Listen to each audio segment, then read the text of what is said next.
खट्टा खाने वाली चुड़ैल। रात को अचानक राधिका मौसी को किचन से कुछ गिरने की आवाज आई। उन्होंने बाहर निकल के देखा तो किचन में उन्हें कोई सफेद साड़ी में दिखा। वो चीख पड़ी, हे भगवान, आलतू जलालतू आई भला को टालतू, आलतू जलालतू आई भला को टालतू। राधिका मौसी को चीखते सुनकर श्रवण बाहर आता है भागते हुए। अरे माँ, क्या हुआ? क्या देख लिया? दादी माँ आ गई क्या सपने में? अरे बेटा, रसोड़े में देख तो कौन है? श्रवण रसोड़े में झांक कर देखता है और उसे कोई नहीं दिखता अंदर। अब रसोड़े में तो कोई नहीं है माँ। कोई सफेद साड़ी में नहीं है क्या? नहीं माँ, कोई भी नहीं है। चिल्लम चिल्ली की आवाज सुनकर काजल भी वहां आ जाती है। अब क्या हो गया माँ जी? अरे बेटा, रसोड़े में एक चुड़ैल थी सफेद साड़ी में। अरे क्या कर रही थी वो अंदर? अरे बताया नहीं, कल आएगी ना तो पूछ लूंगी। चुड़ैल जी, आपका क्या प्लान है? माँ जी, रात बहुत हो गई है, आपने कोई बुरा सपना देखा होगा, चलिए सो जाइए।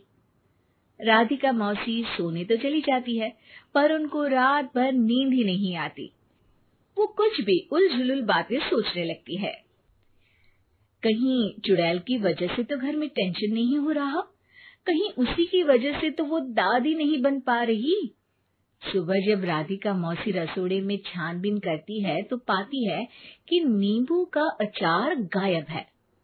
चुड़ैल नींबू का अचार ले गई, मुझे तो ठीक नहीं लग रहा कुछ। चुड़ैल को भी पता है कि जिंदगी का असली मजा तो खट्टे में ही है। राधिका मौसी झट से श्रवण को फोन कर देती है। बेटा, मुझे समस्या समझ में आ गई है, हमें एक तांत्रिक की जरूरत है। अरे क्या बोल रही हो माँ, तांत्रिक की क्या जरूरत है? आप पूजा पाठ तो कर ही रही हो ना। आलतू जलालतू मंत्र सारे फालतू जैसे कुछ मंत्र पढ़ो, चली जाएगी अपने आप चुड़ैल। अरे नहीं बेटा, कभी चुड़ैल को कम नहीं समझते। अरे तुझे पता भी नहीं चलेगा कि कभी वो छल करके काजल की जगह घर की बहू खुद बन जाएगी। क्या माँ, कुछ भी बोल रही हो? कहाँ काजल और कहाँ चुड़ैल? वैसे एक बात बताओ, काजल को अगर गाने के लिए बोल देना तो चुड़ैल काजल की आवाज सुनकर घर तो क्या, धरती लोग छोड़कर चली जाएगी। तुम ना पढ़े लिखे बच्चे हर चीज को मजाक समझते हो। तुम रहने दो, मैं खुद ही तांत्रिक को बुला लेती हूँ। अच्छा सुन, शाम को इमली लेके आना। क्या है कि चटनी खाए बहुत दिन हो गए है ना? नहीं माँ, इमली तांत्रिक से ही मंगवा लो ना, आटा वगैरह भी उसी से पिसवा लेना। देखो मुझे काम करना है। श्रवण रात को कई तरह की सब्जियों के साथ माँ के कहने पे चटनी के लिए इमली भी ले आया था, लेकिन राधिका मौसी के दिमाग में अलग ही फिल्म चल रही थी। उन्हें अब सिर्फ शक ही नहीं यकीन होने लगा था कि शायद चुड़ैल ने श्रवण पर अपना जाल बिछा दिया था, जिस वजह से श्रवण उनकी बात ही नहीं मान रहा था।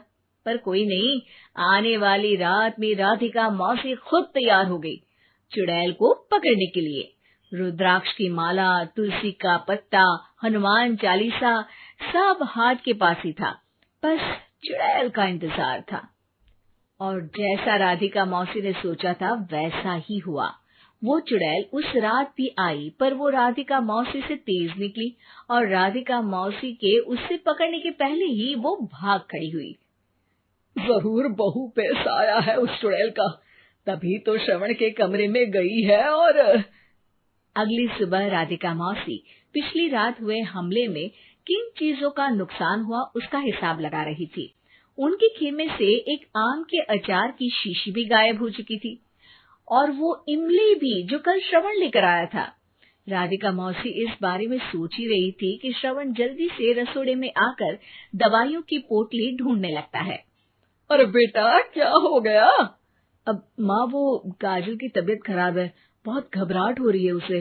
हे भगवान, मैंने पहले ही कहा था कि तांत्रिक को बुला लेते हैं, पर नहीं, अब देखो उस चुड़ैल ने काजल को अपने वश में करना शुरू भी कर दिया है। हालांकि श्रवण भूतों में विश्वास नहीं करता था, पर अब वो भी डर जाता है। और राजी हो जाता है एक तांत्रिक को बुलाने के लिए। कुछ ही घंटों में तांत्रिक आ जाते हैं और राधिका मौसी तांत्रिक जी को सब बता देती है। घोर संकट, घनघोर संकट, चुड़ैल को मारू जोर चाकट, ओम भट स्वाहा खटखा के आहा। अरे ये क्या मंत्र है? मेरे खुद के ओरिजिनल मंत्र है, कल रात को ही लिखे हैं, अच्छे लगे तो दाद चाहूंगा। एक और मंत्र सुनो। अर्ज किया है आब्राकडाब्रा, दिल्ली बम्बई आगरा, चंदा मामा सोवरले सुरन मामू जारा। ये मंत्र है? अरे कोई 40 वालीसा पढ़ो ना। वक्त कम है, 40 नहीं पड़ेंगे, 20-25 में काम चलाना पड़ेगा।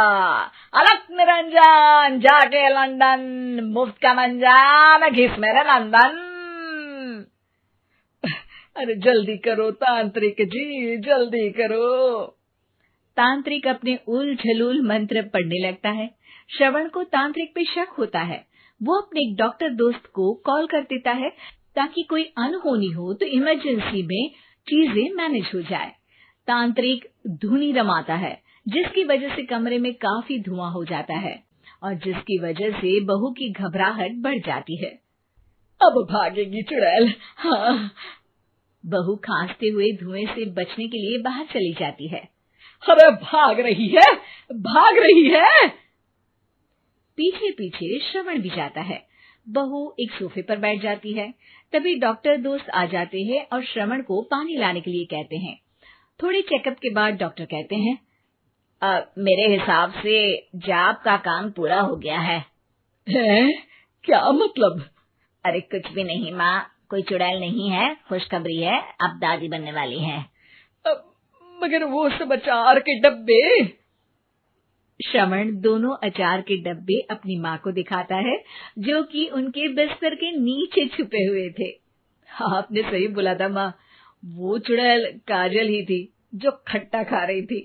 हमें कल ही पता चला, पर हमने आपको ये तांत्रिक वाला काम करने दिया ताकि आपको भरोसा हो जाए कि भूत वगैरह कुछ होता ही नहीं। अच्छा अच्छा, ये तो बड़ी खुशी की बात है। पर बेटा मुझे एक झाड़ू तो ला दे। क्यों माँ? ये तांत्रिक का भूत उतारती हूँ मैं। अब तांत्रिक राधा मौसी के डर से घर से भाग निकलता है और राधा मौसी उसके पीछे भागती है।